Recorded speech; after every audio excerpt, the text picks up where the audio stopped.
रजनी को बचपन से ही पेंटिंग का बहुत शौक था। वो हमेशा से ही पेंटर बनना चाहती थी, पर उसके माँ और पिताजी ने उसको कभी भी इस चीज के लिए सपोर्ट नहीं किया और उसकी शादी नीरव से हो गई।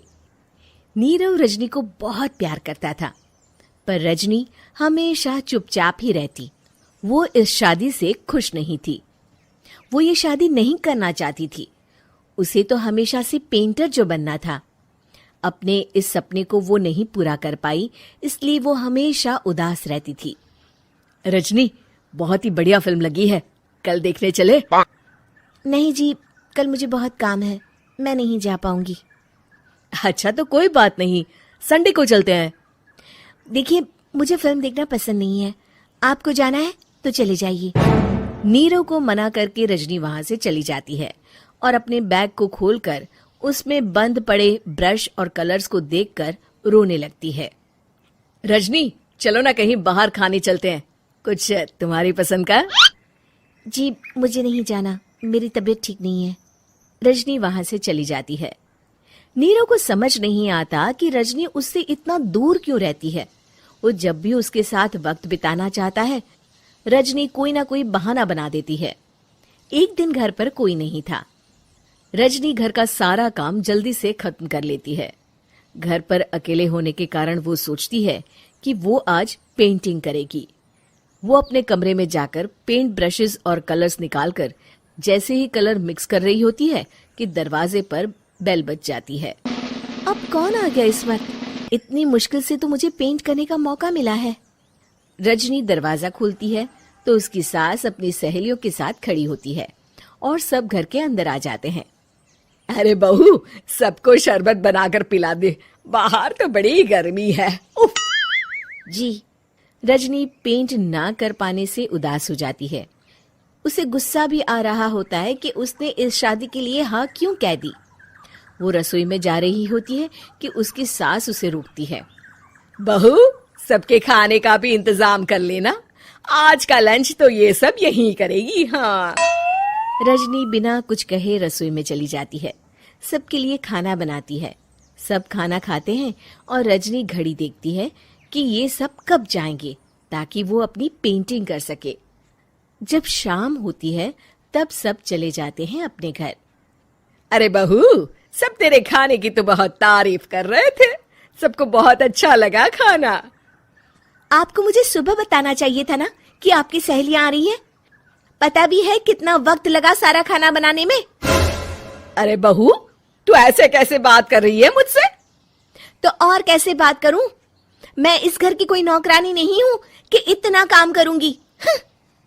रजनी अपने कमरे में जाकर दरवाजा बंद कर लेती है। शाम को जब नीरव आता है तो उसकी माँ उसे पूरी घटना के बारे में बताती है। क्या रजनी ने आपसे इस तरह बात की माँ? हाँ, और पता नहीं उसे क्या हो गया है, शाम से बाहर भी नहीं आई है। मैंने तो कई बार आवाज दी, खाना भी नहीं खाया उसने। तू ही बात करके देख ले बेटा।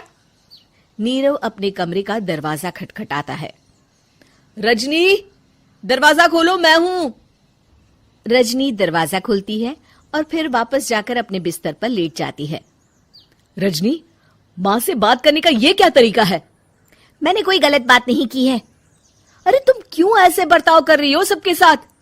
क्या तुम इस शादी से खुश नहीं हो? रजनी कुछ नहीं बोलती। अरे बताओ मुझे रजनी, क्या ये शादी तुम्हारी मर्जी के खिलाफ हुई है? हाँ, मैं ये शादी कभी नहीं करना चाहती थी। तुमसे क्या, मैं किसी से भी शादी नहीं करना चाहती थी।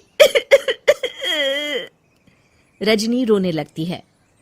चुप हो जाओ रजनी, बताओ मुझे, तुम क्यों नहीं करना चाहती थी शादी? रजनी बेड के नीचे से अपने पेंटिंग्स, कलर्स, ब्रश, पेपर्स निकालती है। इतने में उसकी सास भी कमरे में आ जाती है। ये देख रहे हो, ये थे मेरे सपने।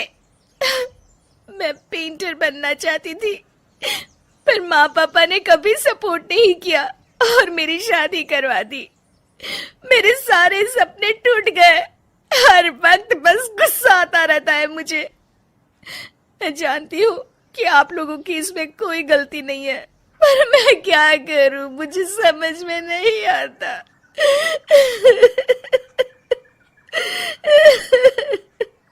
रजनी फूट फूट कर रोने लगती है।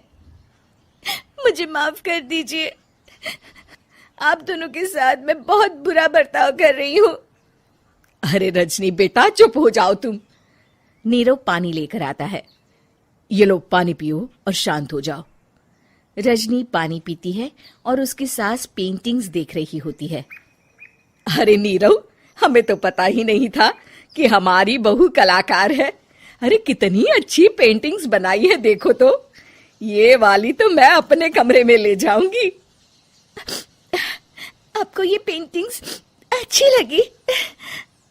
अच्छी नहीं, बहुत अच्छी लगी। और तुमने हमें बताया क्यों नहीं? तुम जब चाहे पेंटिंग कर सकती हो रजनी। हम तुम्हारे सपनों को पूरा करने में तुम्हारा पूरा साथ देंगे। हाँ बेटा, हम कला की कद्र करते हैं। हम कलाकार तो नहीं, पर मुझे गर्व है कि मेरी बहू एक कलाकार है। रजनी, नीरव और सास तीनों हंस पड़ते हैं।